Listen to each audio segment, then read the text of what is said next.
All the students of class 4 of Krishna Memorial High School, welcome to our online English class. Now today I will go to start a new chapter from English language, and the chapter name is the verb and the chapter number is 8, and I also translate this chapter in Hindi, so listen it carefully. Let's start this chapter. The verb are called action words or doing words. Verbs tell us the work that the noun does. Verb जो है वो हम लोगों को action बताता है, जो हो रहा है, क्या हो रहा है, वो हम लोगों को वर्ब के थ्रू हम लोग को मालूम चलता है. Read the given sentence. First, cat runs after mouse. Cat क्या कर रहा है? कैट रन कर रहा है माउस के पीछे, तो रन जो हुआ वो हम लोगों का वर्ब हुआ. Fish swims in the tank. मछली पानी टैंक में तैर रही है, तो स्विम जो है वो हम लोग का हुआ वर्ब. मनीषा इज़ ड्राइंग या पेंटिंग. मनीषा एक ड्राइंग कर रही है पेंटिंग को, और ड्राइंग जो है वो एक वर्ब हुआ. Girls are dancing. लड़कियां नाच रही है, तो dancing is a verb. Sam is going to school. Going is verb. In sentence one the word run says something about cat. पहला सेंटेंस जो है रन, वो कैट के बारे में बता रहा है. In sentence two the word swim saying something about fish. Swim जो है वो फिश के बारे में बता रहा है. In sentence three the word drawing saying something about Manisha. Drawing sentence three में जो ड्राइंग है वो मनीषा के बारे में बता रहा है. In sentence four the word dancing say something about girls. जो डांसिंग है वो गर्ल्स के अबाउट कुछ बता रहा है. In sentence five the word going say something about Sam. और ये जो गोइंग है वो सैम के बारे में बता. All these words are saying words. They say something दस दे ऑल आर वर्ब्स. तो ये जितने भी है वो सभी वर्ब्स हैं जो एक दूसरे का एक्शन को बताता है. Kind of verbs. Verbs are of the following two kinds. Verb का टू पार्ट्स होते हैं, मेन वर्ब्स, ऑक्सिलरी और helping verb. Main verb, read the following sentence. We wake up early in the morning. The student went to meet the teacher. We love our country. He goes to the temple. She comes to the school every day. In the above sentence the word wake, went, love, goes and comes are verbs. तो इन पूरे sentence में wake, went, loves और goes और comes जो है ये verb.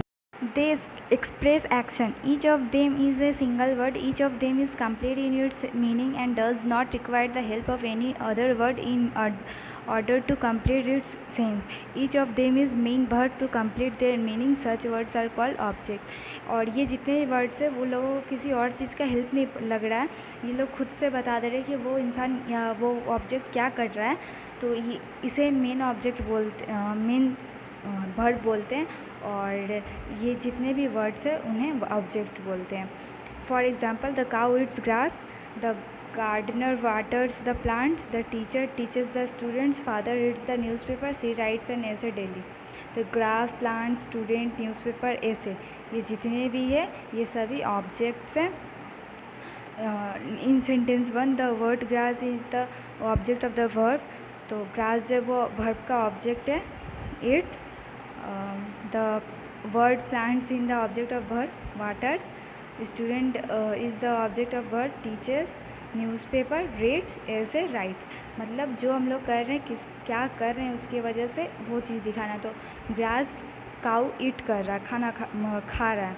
Plants में वाटर दिया जा रहा है. स्टूडेंट को टीचर पढ़ा रहे हैं. न्यूज़पेपर पढ़ा जा रहा है. ऐसे लिखा जा रहा है. Okay. The main verb are of two main kinds of the basis of the presence of or absence of an object. Main verb जो है वो टू टाइप्स के होते हैं, प्रेजेंस और एब्सेंस. जब कोई ऑब्जेक्ट प्रेजेंस होता है और एब्सेंट होता है तब. पहला है transitive verbs and intransitive verbs. First, transitive verbs, a verb that requires an object to complete its sense is called transitive verb. एक वर्ब जो एक ऑब्जेक्ट को मतलब उसको चाहिए जो जिससे वो अपने सेंटेंस को पूरा करे, उसे ट्रांसिटिव वर्ब करते हैं. For example, my mother cuts the vegetable. Mother loves me. He writes a letter. The dog barks at the strangers. Girls play with dolls. मम्मी सब्जियां काट रही है. मम्मी मुझसे प्यार करती है. वो एक लेटर लिख रहा है. कुत्ता अजनबियों पे भौंक रहा है. जो लड़कियां वो डॉल के साथ खेल रही हैं. In the above sentence the word vegetables, me, letter, stranger and dolls are object to the verbs cut, loves, write, barks and play. These are the transitive verbs. तो ये जितने भी है मतलब cut, loves, write, barks and play, ये जितने भी है ये सभी ट्रांसिटिव वर्ब है, मतलब एक के लिए दूसरा को हेल्प करना पड़ेगा। Okay. Transitive verbs is followed by an object. Transitive verb जो है उसमें ऑब्जेक्ट को फॉलो किया जाता है, मतलब ऑब्जेक्ट फॉलो होता है। B, intransitive verbs, a verb that does not require an object but makes a good sense by itself is called intransitive verb. Intransitive verb वो है जिस वर्ब में किसी का भी हेल्प नहीं लगता है, वो खुद से एक सेंस बना सकता है और वो मतलब सेंटेंस बता सकता है। For example, the child sleeps, the birds fly, the children play, my friend went, dog bark. In the above sentence the verb sleeps, fly, play, went and bark do not require an object to complete the sentence, they make complete sentence by themselves, these are intransitive verbs। तो इसमें कोई भी help नहीं लग रहा, ये लोग खुद ही बता रहा है कि वो सो रहा है, उड़ रहा है, खेल रहा है, जा रहा है, भौंक रहा है, तो ये सब जो हुआ ये सब intransitive verb हुआ। verbs which are not followed by an object are called intransitive verb। जो verb ऑब्जेक्ट के थ्रू फॉलो नहीं होता है उसे इंट्रांसिटिव वर्ब बोलते हैं। Read the following sentence, student are going to the school, the sun rises in the east, mother worships God in the morning, Sohini looks sad, it's may rain tomorrow.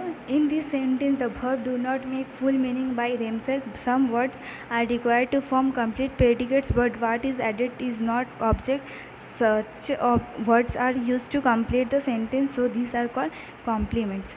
मतलब कुछ words जो होते हैं यहाँ पे खुद से लगाना पड़ता है जिसे हम लोग कॉम्प्लीमेंट्स बोलते हैं, जिससे मतलब वो सेंटेंस भी अच्छा लगे और वो प्रेडिकेट्स आप लोग बोल सकते हो। ओके। सेकेंड, ऑक्सिलरी और helping verb. Now read the following sentence, I shall come to meet you tomorrow, I would swim when I was young, he can solve this difficult sum, we must obey the law। The colored verbs are made of two words, the encircled verbs are made of two words, the encircled verbs are used to help the main verbs, they help to form the tense, moods, voice etc of other words, such verbs are called auxiliary। जो help करते हैं किसी मतलब किसी चीज़ को बताने में help कर रहे हैं उसे ऑक्सिलरी वर्ब्स भी बोला जाता है। और मेन वर्ब्स जो है वो हुए कम, स्विम, सॉल्व, ओबे, ये सब जो है ये सब मेन वर्ब्स, और शैल, कुड, कैन, मस्ट जो है वो सब ऑक्सिलरी और helping verbs. These are will, shall, can, may, would, should, could, might, ought, must, need, dare, has, have, had। Helping verb are, is, am, are, was, है, were. तो auxiliary verb जो सब है वो सब है कि will, shall, can, may, would, should, could, might, ought, must, need, dare, has, have, had, ये जितने भी है ये सब हम लोग यूज़ कर सकते हैं ऑक्सिलरी वर्ड के जब प्लेस पे। और जब हम लोग हेल्पिंग वर्ब का यूज़ करेंगे तब हम लोग is, am, are, was, where बैठाएंगे। ओके।